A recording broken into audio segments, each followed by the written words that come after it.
फूफा जी, बुआ जी, दादी जी कहीं जा रहे होते हैं और वो कहते हैं कि हमारा लल्ला को देखने का मन कर रहा है, वो तुम लेके चलो और हमें दिखा दो। तो वहीं पर फूफा जी उनकी बात को टाल देते हैं और कहते हैं कि अभी देखना ठीक नहीं होगा, हो सकता है आप लोग जाएं और वो भड़क जाए और आप लोगों को अपना आपा खो दे और कुछ नुकसान पहुंचा दे, इसलिए अभी जाना ठीक नहीं होगा, हम फिर कभी चलेंगे। उसके बाद फूफा जी परेशान रहते हैं क्योंकि सुख तो उनके पास है ही नहीं, सगुन उन्हें लेके बचा के लेके चली गई है। तो वहाँ पर घर आते हैं, बिंदे भी आकर उनके ऊपर भड़क जाती है और कहती है कि सुख को दवा भी मैंने पिलाई थी और मेरे गले पर उसने चाकू भी रखा था। आप तो सिर्फ बोलना चाहते हैं, आपको कहावतें बोलने को कह दो, इधर इधर की बातें करने को कह दो, तो बस आप वही करना जानते हैं और कुछ नहीं आता है। फूफा जी भी बिंदे के ऊपर भड़क जाते हैं, उन्हें कहते हैं कि तुम चुप रहो बिंदे, अगर तुम ज़्यादा बोलोगी तो तुम्हारे लिए ठीक नहीं होगा, भूल जाऊंगा मैं कि तुमने मेरे साथ दिया था और तुम्हारे लिए बहुत खतरा हो जाएगा। उसके बाद बिंदे कहती है कि आप तो कुछ बोलिए मत। उसके बाद हम देखेंगे कि दोनों बातें कर रहे होते हैं। फूफा जी गुस्से में पीछे देखते हैं तो उन्हें दिखता है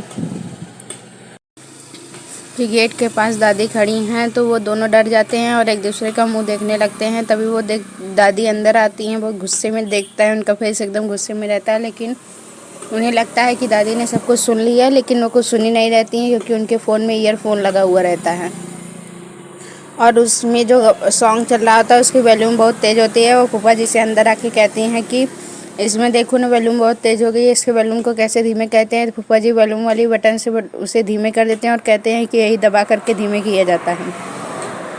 उसके बाद वो बिंदे से कहते हैं कि जवान संभाल के बात किया करो, हर वक्त तुम कुछ भी बोलती रहती है। तो बिंदे कहती है कि वो सब तो ठीक है, लेकिन अब हम आगे क्या करेंगे। फूफा जी कहते हैं मैं कुछ सोचता हूँ, फिर देखेंगे कि शगुन के घर पर डॉक्टर आते हैं और सबका चेकअप करते हैं और बताते हैं कि कुछ दवाइयाँ बढ़ानी होंगी, हो सकता है ऐसी सिचुएशन में थोड़ा डिले हो सकता है होश में आना, नहीं तो अभी भी आ सकता है।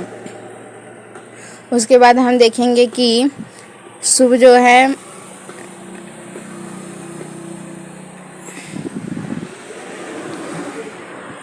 डॉक्टर के जाने के बाद थोड़ा थोड़ा होश में आने लगता है। शगुन वहीं पर बैठी हुई होती है और उसका हाथ पकड़ी रहती है। शुभ होश में आता है और कहता है नव्या तुम यहाँ, मैं यहाँ कैसे आया। तो नव्या कहती है मैं बताती हूँ, आप जब यहाँ पे आए थे पूरे फैमिली के साथ तो आप बेहोश हो गए थे। तो शुभ कहता है कि पता नहीं कैसे मैं धीरे धीरे, मुझे पता नहीं क्या हो गया है, इस समय मैं सब कुछ पता नहीं कैसे भूल जाता हूँ और पता नहीं मुझे क्या हो गया है। वो शगुन की तरफ देखने लगते हैं और सभी एक दूसरे की तरफ देखते हैं। उसके बाद युग और नव्या वहाँ से चले जाते हैं कुछ काम बता करके।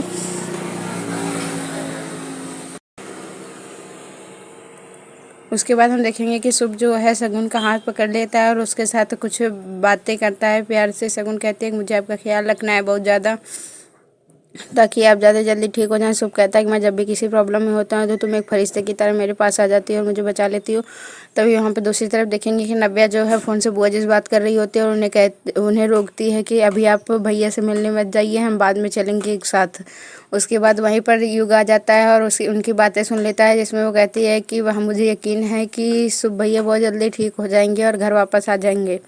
युग गुस्से में आता है, नव्या को फ़ोन काट करके नव्या के ऊपर भड़क जाता है कि तुमने उन्हें सब बता दिया, ताई ने तुम्हें मना किया था बताने के लिए, जबकि नव्या नहीं बताई हुई होती है। उसके बाद हम आगे देखेंगे कि शगुन वहाँ पे आ जाती है और युग को डांट के भगा देती है और नव्या से कहती है कि मुझे तुम पर पूरा भरोसा है।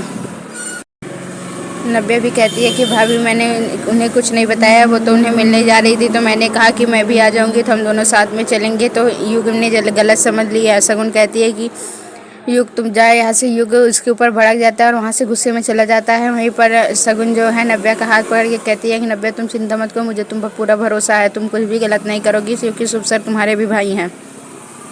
उसके बाद हम देखेंगे कि शगुन जो है वो किचन में कुछ बना रही होती है, उसे पीछे से शुभ देखता है और हंसते हुए फिर तभी घर पे फ़ोन करता है बुआ जी के पास।